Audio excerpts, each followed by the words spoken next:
welcome to another episode of Digitally Diverse, a podcast where we do a deep dive into the careers and journeys of influential tech and design leaders. Today we are joined by Ash Ivory, and they are a head of product at Askable. Thank you so much for joining us, Ash. Thanks for having me, Alan. Thank you. So I, and probably our listeners as well, would love to have a bit of background as to what your journey so far has looked like and how you got to where you're at Askable at the moment. Can you fill us in? Look, I'll do my best to keep the answer short because that's a pretty loaded question and quite a long one. But my journey into product and tech has a really winding intro, so maybe we'll cover that in some later questions. But right now, I'm head of product at Askable, which means I essentially run our development team, our design team, and our product function all in one. So it was really important for us at Askable when we were establishing this function to kind of have everyone in together. And yeah, I've been on this journey with Askable for about 2 years. They've been going for a lot longer than that. But yeah, I'm quite new here. And when I arrived, there was just myself and one of our founding devs. And at the moment, we're up to 12 in products now, which is really exciting and still lots of plans to grow. Amazing. And for those that don't know, obviously you guys are, still in like that startup phase, which is super exciting. But can you tell me a little bit more about what you guys do? Yeah, good question. Probably should have covered that as well. But, the team structure is always the more exciting part, I think. So we are a software platform. We started out providing participants to a lot of brands and I guess really consumer facing brands who wanted to do a lot of discovery interviews and really kind of dig in with participants. But one thing that we found is that it was quite tough for those companies or those orgs to really get clear on who they wanted to talk to and then actually get connected with those people as well. And I think a really cool part of Askable is that we were actually born out of an agency. So there's an agency called Orange Digital, which spent a lot of time in, I guess, innovation as well, and really gave their team at the time a lot of space to explore new opportunities. This came up as a really cool opportunity. A lot of their clients were looking for it. And yeah, it's kind of evolved to a fully fledged UX research platform today where we not only have the recruitment side of things with participants, but we've also built a nice suite of tools that complement our researchers when they're running their research and going through that process as well. So we've got our own version of video conferencing and a whole range of tools inside the platform that support those interviews and how basically the researchers extract the insights. So our vision or mission is to help accelerate product improvement around the world, but how it really manifests day to day for us in the product is that we're supporting people to have really great conversations with their customers and extract really cool insights so that they can take those and make their products or services better. Mm-hmm. No, that's fantastic. Like, I am a very big advocate for good UX research and customer research. So, any way that can allow that to be done more efficiently and just better quality of research and findings is always going to be a good thing and have great results for people who are trying to build some cool stuff. So yeah, that's awesome. And I know that you've recently expanded to outside of Australia. Can you tell us a little bit about that as well? Yeah, we have a really exciting part of our journey now. So we are self-funded, which we're really, really proud of. So taking on a new location or expanding overseas is always, quite a well thought through step. So we're in London at the moment, which is really exciting. So we've got, I think there's 5 on the ground there now. So lots of customer support, sales, growth, and we're really getting into the community and meeting lots of amazing UX researchers, product people, and getting to know, the UK client base over there. It's been awesome. I've done this kind of process before with Outfit, a previous startup I worked for. So it's a really friendly market to enter into. They look and sound quite similar to us, which is really cool. And a lot of the brands sort of look to us and we look to them. So that's been a really great step. We've obviously been getting in front of lots of people and chatting, which has been awesome. And then we are also looking at the States, looking a little bit later down the track for that. That's a really, really big move. So our founder has gone over, John, and he's, been exploring the different areas that we might open up over there. So yeah, everything's really about expansion at the moment. It's a super exciting time to be a part of the team. I love that. Oh, that's super exciting. Especially startups have those like big, lofty, meaty goals, and you're actually putting in the hard yards to try and figure out how to make that work. So yeah, super exciting. You speak so well. Very Thank you. eloquent. Like everything, no ums and ahs and pauses. It's just very like, yeah, it's good. Have you done like training on like public speaking or something, or you just know your stuff now? Weird story, and it might actually be a good one. Ooh. When I started, I'm trying to think what year it was. Would have been about 2011, and I was studying marketing. I had done my graphic design course, and I sort of jumped into roles where I was working alongside a lot of marketing teams, knew graphic design really well, but I wanted to expand my knowledge around marketing. At that point, I realized that designers and marketers are two sides of the same coin. And I thought, I really need to learn more about this marketing side. If I don't, I'm really not going to deliver on what, my team or adjacent teams are asking me for.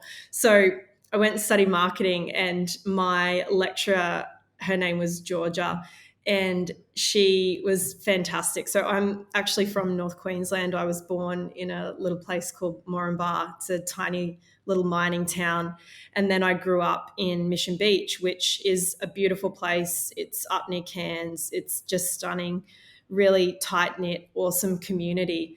But if you met me probably 20 years ago, I would have dropped a lot of my G's, and there would have been, a little bit more of a twang in my voice. And I remember the first day I got into class with Georgia. So, typical TAFE room, computers, we're studying after hours. So Georgia comes in, we start getting to know each other, answering questions, and I was dropping a lot of my G's. And she said, we're going to work on that. And it's something that I've been trying to work on since then. And I guess speaking for me is something I do a lot. It's a really core part of, whether I'm trying to communicate with the team internally about something, or whether I get awesome opportunities like this to sort of tell my story. I really wanted to be meaningful when I was speaking. So yeah, big kudos to Georgia, my TAFE teacher, who really helped me craft my sentences and try and not drop as many of my G's as I was. I feel like there's so many people who would be in the exact same boat, including myself. Like I grew up in Newcastle. I mean, I feel like it's not as bad of a reputation. Like it doesn't live up to its like working class reputation anymore. It's a lot better now. But when I first got to London, I didn't think I had a super thick accent, and so many people were like, "What did you say? Like what?" And I didn't realize how much was slang as well. So all these people would just be laughing at me because of all the things I was saying. I'm like, can you understand me? I'm sorry. But yeah, it's really Totally. interesting, like when you have to communicate with such a wider group of people, you do have to like tone things down a little bit, slow it down, be a little bit more aware of how you're sounding. Exactly. And then Yeah. as soon as we start talking about it, we're even more hyper aware, and then we fall into all the traps that we're trying not to fall into. Definitely. Is there any like specific projects or anything you'd like to mention that are coming up? There's a few things that we're working on that we're quite excited about. I think one of those is, I guess, there's a lot of hype at the moment around AI and Mhm. ChatGPT and all of, that crazy space. And so we got very excited about it as well, but it was probably more from the perspective that it was solving a big problem for us technically that we were about to embark on. So, with our sessions tool, which is our video tool, we were looking at adding things like transcription. We wanted Mhm. to do things like, personal redaction, all of that really important privacy stuff as well for both our participants and our brands that, conduct their research through our platform. So, we had all these really big, meaty challenges around that particular product, and AI and OpenAI especially just burst onto the scene at the right time. It's been really, really interesting to see the way a lot of other platforms have just picked something up and jumped at that opportunity quite quickly. And I think that's Mhm. been a great approach to allow users, all user types, right, and all experience levels with AI, just start to understand what it can actually do and how powerful it can be with current platforms. But we took a little bit more time to consider how we wanted to implement it, and we've got a really great approach now with a lot of the tech that we've built foundationally for sessions. Adding things like transcription on top of that has just been a huge springboard into all of these amazing opportunities of, AI being able to help summarize insights and speed up that analysis and synthesis process. So we are only just really scratching the surface of where we can get to with that. But I would say for us, the next 12 months is really about getting the most out of, those approaches, as well as building to that view that we have of allowing research teams to do more with what they've got and the research that they're Mhm. conducting. Yeah, to me sounds like you guys are just being able to make good research accessible to anyone really. Like, gone are the days now where you had to have one or two in-house researchers, or you had to outsource to an agency who provides that service. Now it sounds like you can just utilize the AI that you guys are offering and you're good to go. For sure, there's that side of things. So, really building quite purpose built tools for that audience, but I guess educating the market on another one of our, it's kind of a feature, it's a bit of a service, it's really robust offering that we're quite excited about. But Askable Plus is another layer on top of those tools, which means if research teams are lean, or if product teams are lean, or if companies have never thought about research but they know it's something that they really want to invest in, our Plus platform allows you to be matched with a researcher who can conduct that Mhm. research on your behalf.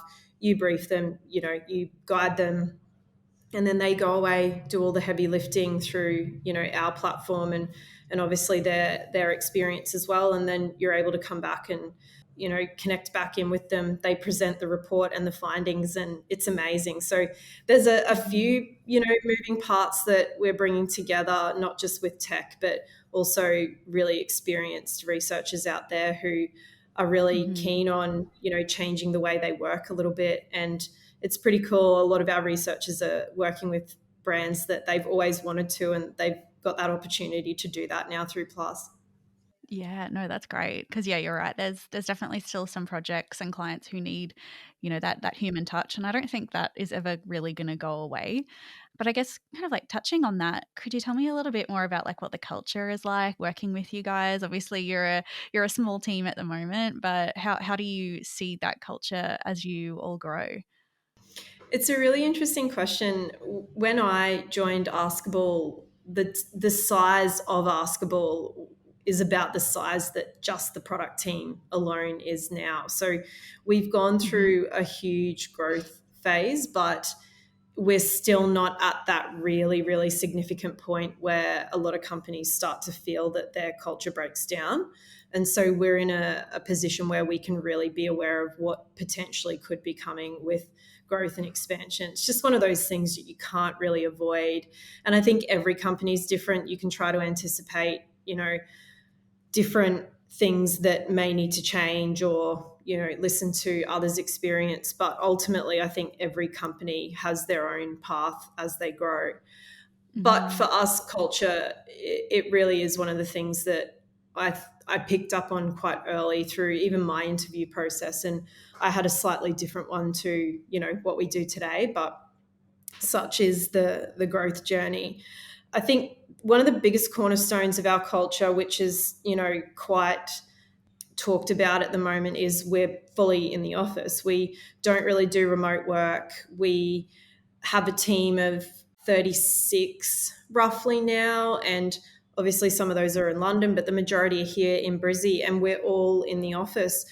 It's not that we're against people working from home, but we felt that a point of difference or an advantage for us was to really get our team in the same space, connect in, share ideas. Collaboration is really, really key to the way that we build product. So having the team in the office, we joke about that part of your day when you are fully remote, when you need to ask a very simple 30-second question, and the preamble either side on a Zoom call, and the monotony of setting up a link and sort of going through that process can be a little bit intense. So we do see a lot of advantages with our in-office culture there. Mm-hmm. The way that we've tried to build in, I guess, flexibility and sort of the other side of it with work-life balance is we have a Askable bonus day once a month, which is really cool. So it's a day where the whole office just takes a break together. It's normally a Friday or a Thursday or a Monday or a Tuesday if it's either side of a public holiday. And we Mm-hmm. all just take a break the same day. We see it as a way for you to, go do your life admin or just chill out. And there's not that pressure of, oh my God, I'm off, but, Slack's just filling up and piling up with requests and Mm-hmm. things like that. So for us, that's a big part of, giving back to the staff that way. They're extremely committed and they come into the office. So it's only fair that there's some balance. We also have quite a beautiful office. We're very, very lucky that our founder, John, took a lot of time to design the space and really think about, what it would be like to work in the office. It's probably one of the biggest compliments I think we get anytime we bring someone through. They kind of Yeah, even feel just like behind you, it looks lovely out there. What a lovely view, yeah. this is just a window, right? But yeah, it really is beautiful. And that's just kind of, I guess, the logistics of working here is, in office, really strong on collaboration, that type of thing. But then there's a whole raft of cultural parts that are far more ubiquitous, that have just been here from the start and have been really cultivated by the Mhm, leaders. We're quite particular about who we bring in to Askable. We know that we're at that phase where one person still can really influence the culture. So our interviewing process, our values, all of mhm, that really stacks up to what I think is quite unique in terms of hiring and culture. And it can be quite challenging as a leader to adhere to, those the high bar that we set, especially mhm, when hiring is a little bit tough. The market's been changing quite significantly over the last few years. So it's been interesting to go through those peaks and troughs. And sometimes mhm. there is an abundance of talent, and other times, talent is a little bit more lean, and you've really got to stay pretty consistent with the way you've been hiring, regardless of, what Mhm, those external factors that are happening. mhm. Yeah, no, that's great, and I think it's a really refreshing way to look at, if you are expecting, people to be in face to face, how do you make that an engaging and rewarding experience for your employees? And that in turn is just going to allow them to do their best work. And I think as well, if the culture is on point, people are going to want to come in and spend time with their colleagues and really get amongst the problems. And yeah, no, that's fantastic. I'd love to hear a little bit more backstory on like your journey and how you got to where you're at. What was like your higher education and like your tertiary education getting into tech? Oh my goodness. Good question, Ellen. The short answer is there was none. The the long answer is when I went through high school, it was still OP. We were sort of on the older system in Queensland. So I had my choices. I enrolled in fine art at JCU, James Cook University. So that was sort of the uni that was quite close to me. And at the time, I was really hoping that I could stay around family, friends. But, Townsville was a bit of a step in the right direction. Mm-hmm. And that was just sort of at the end of my year 12 year, right? So wrapping up high school, doing all that fun stuff.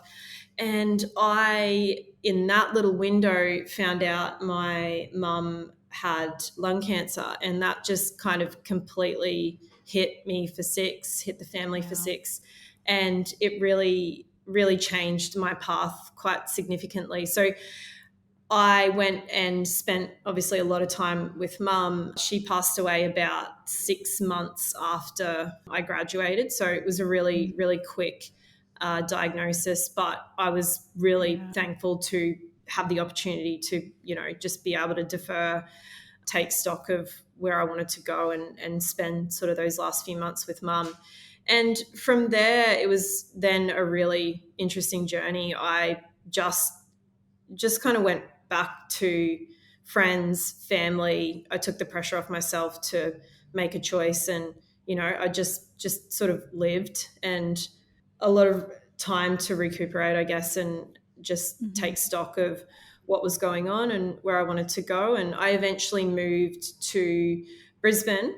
And when I got down here, I had started in that little gap. I had a little job at a sticker place, like a sticker and sign kind of place, where I was literally, installing vehicle wraps and things like that, and just kind of doing fun but quite low pressure work. So I'd done a little bit of desktop publishing, I think it was called back then as well, which I'm starting to show my age on things like this. But did desktop publishing, enjoyed it, wanted to continue to build on it. Came down here. I studied at Shillington, which was a private college, and that felt more my pace. So it was like a Monday to Friday. I basically came into the studio. It operated very much like a real studio environment. And one thing that they really emphasized was the ability to really work sort of to the timeframes that the industry was expecting. And strangely enough, a lot of my peers in Shillington with me were a lot of uni grads who were going through the course to learn how to basically speed up their process and their workflow. So yeah, I studied graphic design, loved it. Like I discussed before, studied marketing and really enjoyed that as well. It gave me a really solid grounding in, just business principles. It was the first time I had really been exposed to that type of thinking. That was great. Loved marketing, loved design, and just kind of stuck around roles like that for quite a while. And I was being put in these positions where I could kind of do a bit of both. So they were getting a twofer, they were getting a marketer and a designer in one, which in some ways was fantastic. It gave me an edge, but in others it meant I was really, really overworked and overloaded. And I was working in a lot of franchise organizations. I just sort of stumbled my way into that world. And so a lot of the time with franchise, you've got a central marketing team that's basically servicing every franchisee out in market. And that was a big, big problem for me in a lot of roles that I went into. And I remember one day I was starting to kind of Google some solutions, and I was thinking, goodness, there must be a way for me to solve this. There must be a better way than just, banging out artwork and making small changes over and over. And I stumbled on this product called Outfit, and I really, really wanted to buy it and bring it into the business I was in at the time. And that didn't quite go to plan, but that was sort of the start of my tech journey. So I went home after having that conversation with a few of the team at the place I was at before Outfit, and I remember saying to my now wife at the time, I really get this product. I get why this is completely going to change, a lot of organizations' workflows and outputs when it comes to marketing materials. And so I Mhm. decided to message the founder, Bruce, and I just hounded him for weeks and said, you really, really, really need to get me in. I'm going to change your business. I really get this kind of buyer persona. Please just, give me a little bit of time. And he did. And the rest is really history from there. So that was my entry point into tech, but I had no idea where I was about to go or what was coming from that point. But yeah, it really started because I understood the pain point that the software was solving. And that's really what got me Mhm. in and got me hooked on software. Yeah, no, it's such a common tale to hear someone who starts off in, you know, the finer art side of things, and then or in the marketing side of things, and then make their way into product. But you kind of had a double whammy, kind of like a background in both, which is, yeah, I think it's so handy to have that foundation. Obviously, you need to have a creative brain, but like being able to pair it with the marketing and the business side of things is super important. I guess I'd love to know, would you recommend that journey to like perhaps students or younger people who are thinking about getting into tech and a product? Would a similar journey, would you recommend that, or would you recommend like a course, or how do you see it going? I think, I mean, a lot of those things will work for a lot of different people in a bunch of different ways. So I think what's more important when it comes to thinking about your career and where you want to go, especially in the early years where you really have a lot of flexibility, you probably don't have a lot tying you down.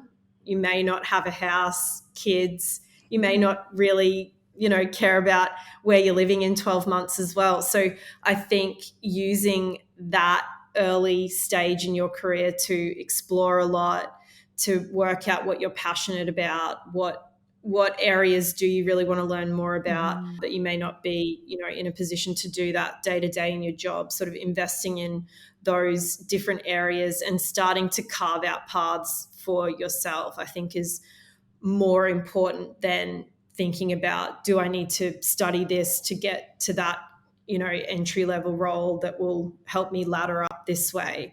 I think keeping your eyes and ears open when you're looking at things that interest you, when you're thinking about how you respond to certain topics, interests, those types of things. I think getting an understanding of yourself and how your natural skill set is really going to, help you stand out in roles or positions or whatever later on in the future.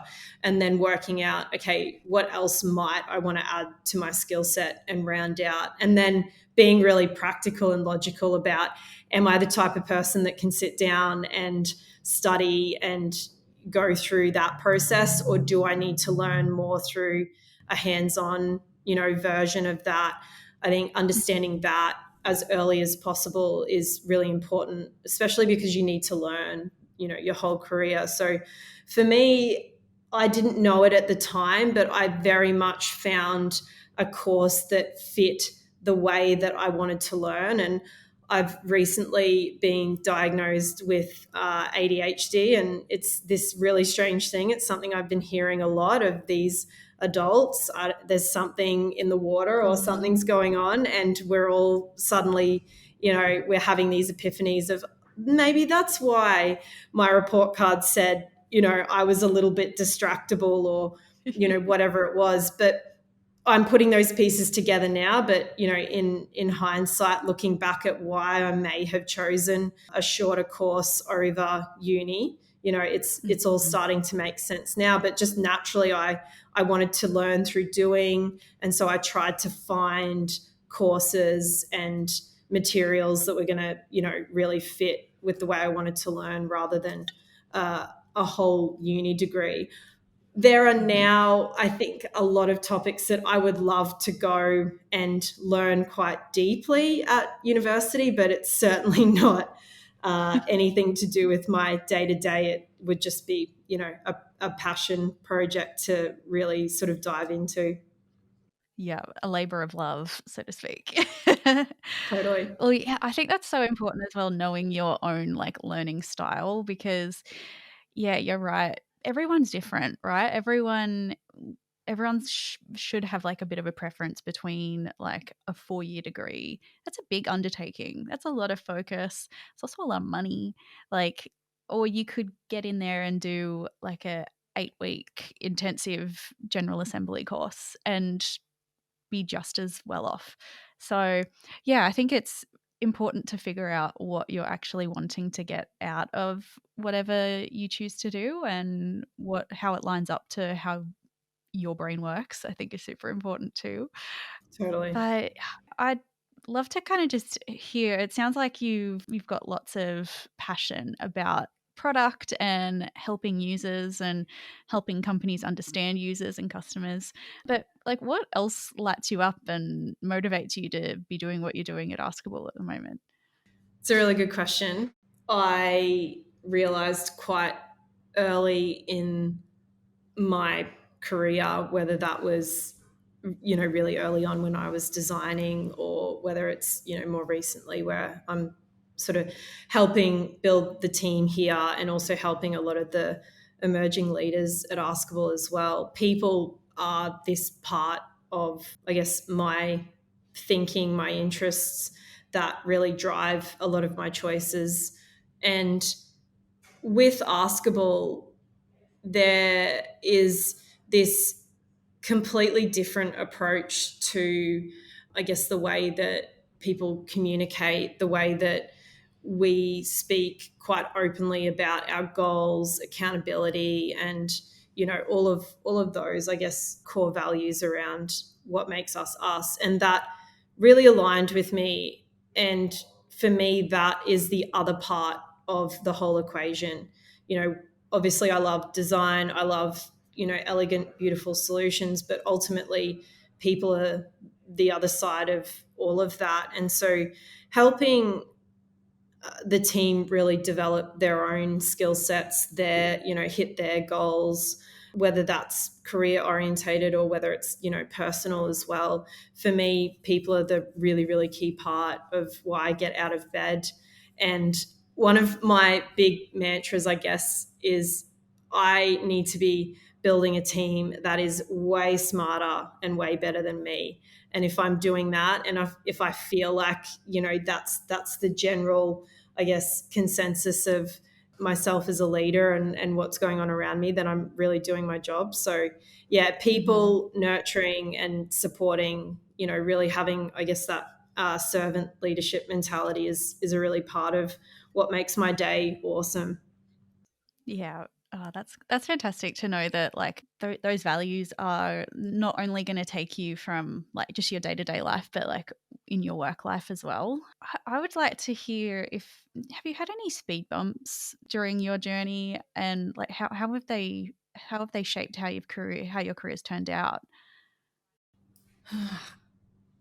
Definitely, there have been many. I think one of one of the ones that stands out quite a lot, and not necessarily in chronological order, but in the last few months of being at Outfit, I definitely experienced burnout, like quite significant burnout. And that was a big speed bump for me because it wasn't something that I was really totally aware of at the time, but it's almost a little bit like that old adage of, boiling a frog, and it kind of happens slowly and you don't really Mhm. understand what's happening until you realize, oh my God, I'm pretty much, I need to get out of this space because it's bad. Yeah. And it wasn't that the culture or environment was necessarily the key contributor as well. There was a number of things going on there. But burnout for me took me by surprise quite a lot. And the other thing that really took me by surprise with burnout, once I realized that it was happening and I needed to take a break, was just how long it took me to recover, reset, get my confidence back as a leader. It was quite a significant period, and it lasted far longer than I thought. So that was a really big speed bump, especially going into software and kind of changing careers and, I guess, roles, and really changing my career trajectory at the time was a really good decision. But inevitably, I put a lot of pressure on myself, and that showing up as burnout wasn't something that I really prepared for, or honestly really understood the concept of. So Yeah. that was a big one.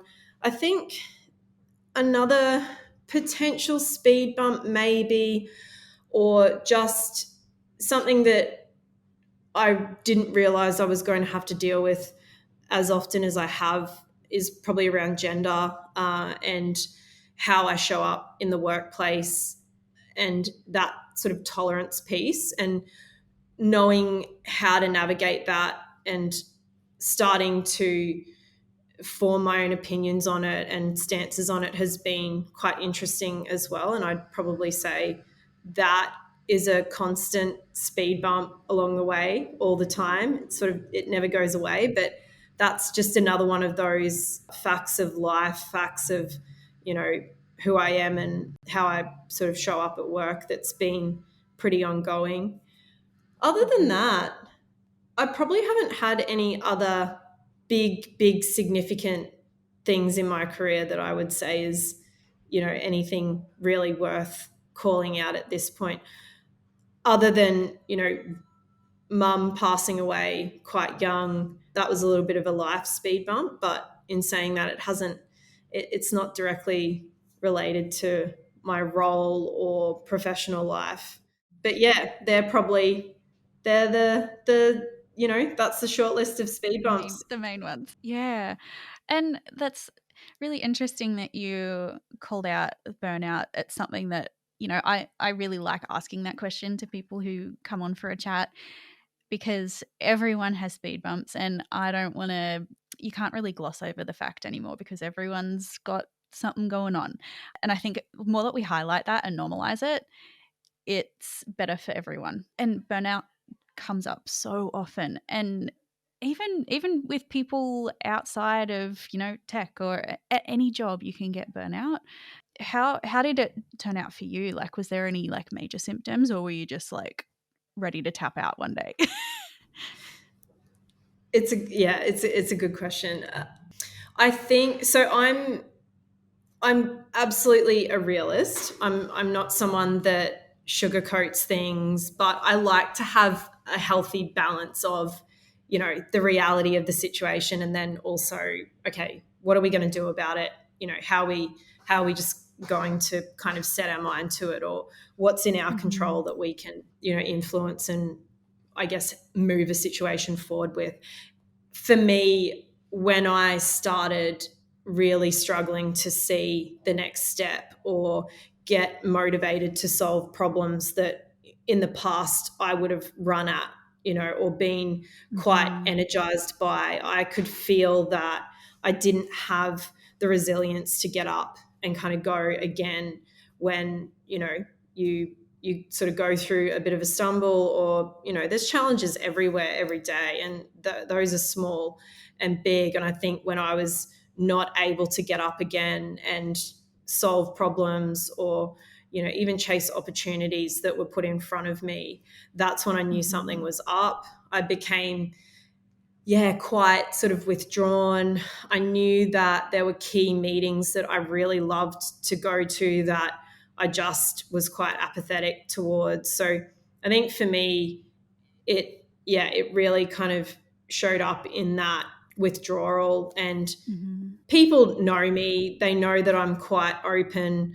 I generally wear my heart on my sleeve. And that then, I think, definitely triggered in a lot of other people's minds as well, who were, working closely with me, or friends and family around me. They could really see that something was up. And it sort of happened slowly and then all at once. And I knew that it was time to stop, self-assess and work out what the next thing was. But I knew I absolutely couldn't continue to do what I was doing at that time.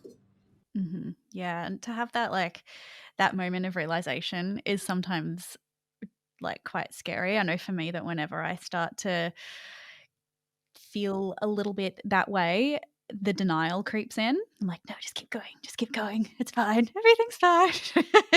That moment of realization is like, oh no, we need to sit still for a second here and like, reflect and see what the next step is, because if you just keep on pushing it, it just is going to make it worse. So, yeah, kudos to you for, recognizing it and just pressing pause. I feel like sometimes just taking a break. It sounds so self-helpy, but just take a break and then figure out where you want to go from that point. And also, you mentioned before how you're showing up at work around gender, and how do you find being in a position of leadership? How have you stood in that role, and how has your experiences around that impacted how you show up as a leader?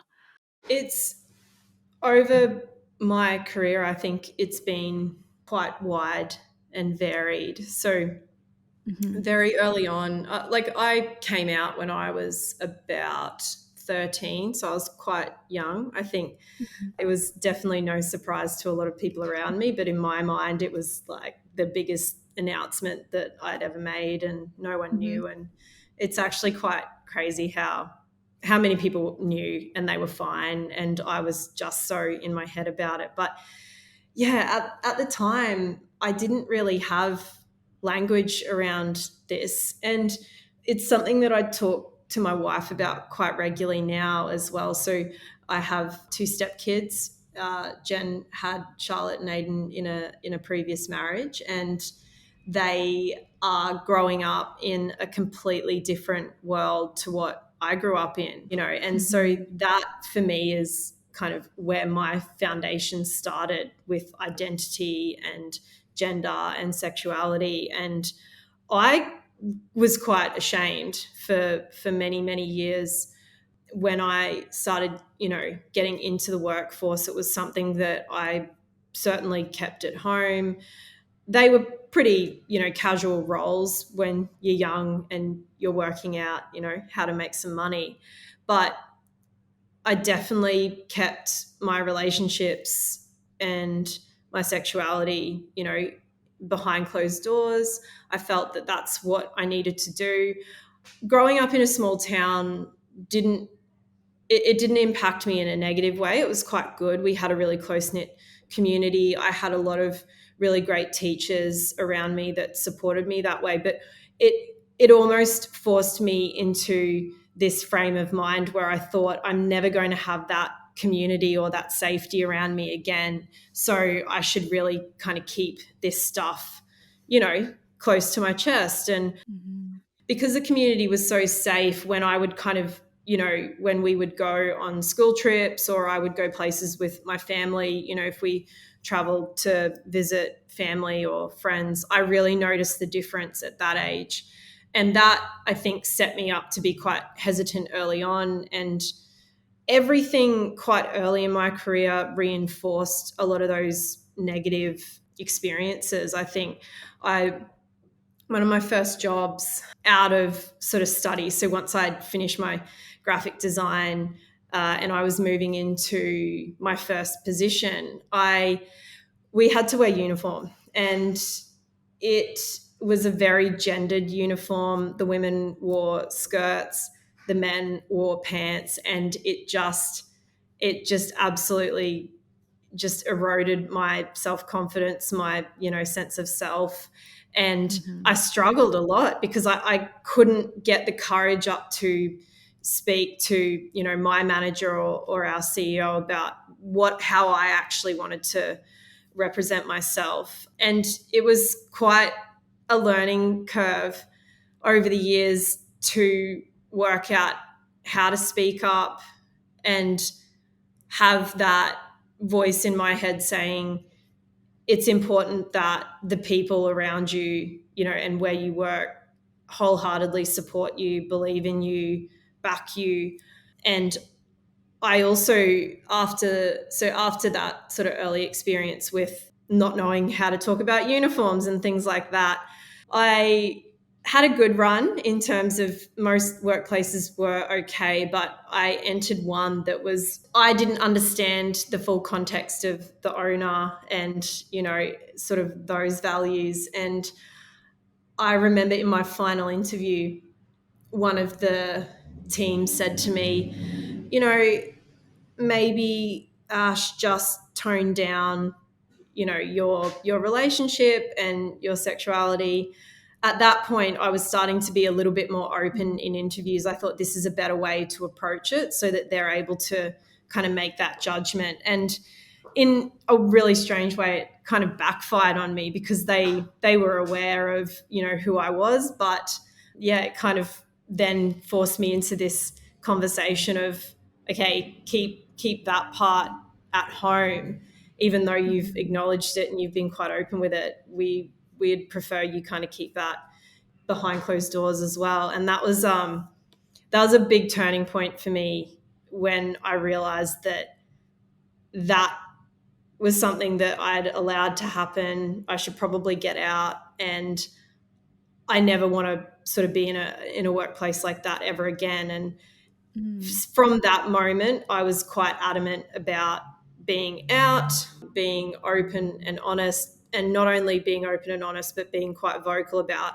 who I was as a leader, and really making sure that I was, using my voice where I could to encourage the right conversations in the workplace. So I've had various experiences where I've been really uncomfortable, and I really want to make sure that in Askable and anywhere else I'm able to, that I'm really emphasizing openness. But one area that I obviously know a lot about is, sexuality and gender. So I'm definitely far more open and honest and more of an advocate in that space than I was when I first started my career.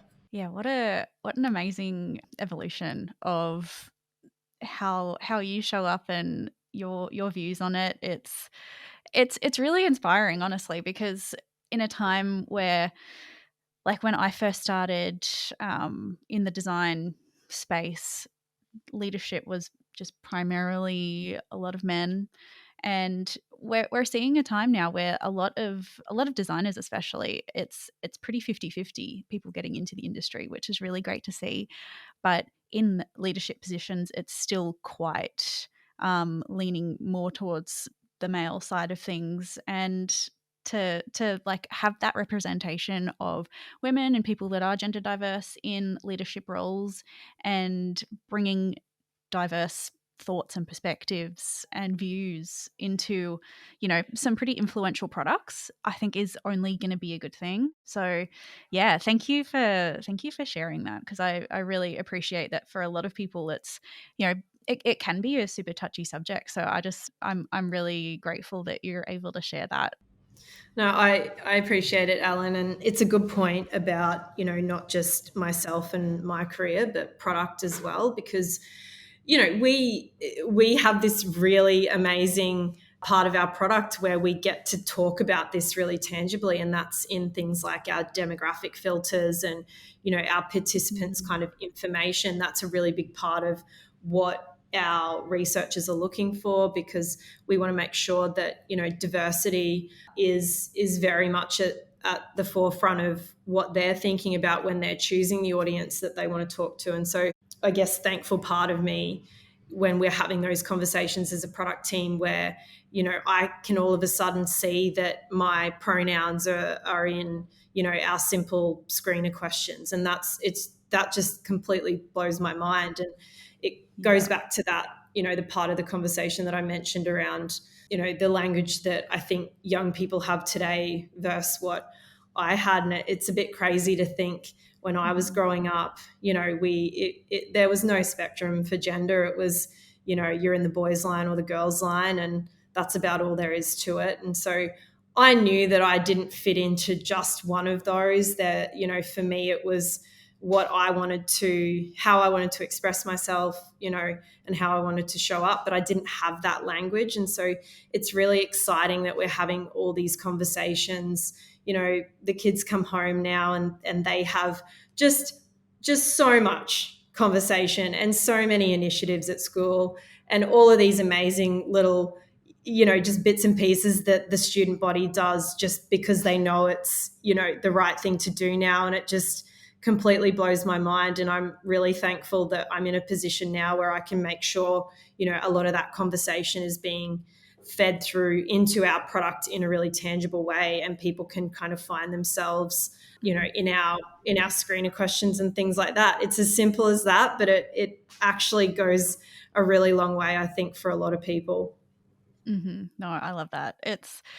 Yeah, you're doing some really important work, and it's you're right. It's so rewarding when you actually do see the few changes, and they kind of hit you when you least expect it. Right? It's like, oh, that's nice. I'd never noticed that before. Have they recently changed that? And I'd love to hear, like, are there any like media or content that you like to absorb, like any podcasts or any other podcasts or books, or you know thought leaders around design that you love to absorb? Oh my God. I'm a bit of a podcast slash audiobook slash content fiend. I So my morning commute, I ride a motorcycle to and from work, and I have about 40 minutes on the bike sort of each way. And so I have a whole lot of time to really get my hands into this stuff. So a couple that I listen to religiously is Lenny's podcast. So he started Lenny's newsletter. He's quite a well-known sort of product mind, and I listen to that one every single week. Hmm. At the moment I started a book club initiative at Askable, which Cool. is super fun. So we're reading Continuous Discovery Habits together, Teresa Torres. It's not a super new, I guess, framework, but the way that she presents it and the backing that she's got from people like Marty Kagan as product leaders is pretty awesome. So we're reading that at the moment. We also read Atomic Habits, very popular Hmm. book, but one that I would say is popular for the right reasons. It definitely Hmm. marries together a bunch of just, productivity hacks and things like that have been really handy for our whole team. I am a big just scroller of Product Hunt. I think one thing I really try and do Hmm. in my role is just see what new products are out there, looking at new patterns, new ways of working, all of that type of thing is super fascinating to me. Along the same lines of, I guess, reading and podcasts, there's another app that I'm a little bit obsessed with at the moment called Amy. So it's a new calendar app, and I've been using that quite a lot. And that's really helped with sort of the productivity and, I guess, Hmm. all of those hacks. It's a really great app to put in place. So that's one that I recommend a lot. Cool. Yeah, it's pretty cool. And then look, I'm big into, like I said, audiobooks as well. I've got a pretty long list of ones that I've gotten through in the last 12 months. Build What Everybody Is Saying. That's a really interesting one about body language. I'm happy to provide a list at the end, Ellen. Otherwise, we'll Please burn too much do. time just talking about audiobooks. It's super interesting to hear. It seems like people that I chat with are either in one of two camps. One of which is that they just read everything, are on a whole bunch of forums, like are amongst everything product and tech, and or they're in the completely opposite side of the spectrum where they have like a pretty clean break between work stuff at work, home life, and like fun other stuff at home. So it's really interesting to see that there's not too many people that are right in the middle. Definitely sounds like you're in camp A, which is great. Obviously, it's if you're interested in something and are super passionate about it, you just want to absorb all of the information. So no, that's awesome. And do you have like any mentors or like business leaders that inspire you, or So I do. I have a pretty consistent mentor that I work with here in Brizzy. His name's Peter Laurie. He's amazing. We have a fairly informal sort of mentor-mentee relationship where if I need him, he's on the phone with me. And I think that's what a good mentor is like. I also have quite a number of people that I like to read about, and follow along with. Lenny is one of them, from Lenny's podcast. So Lenny Mhm. Richowski, he's pretty phenomenal. I think he's got a really amazing story.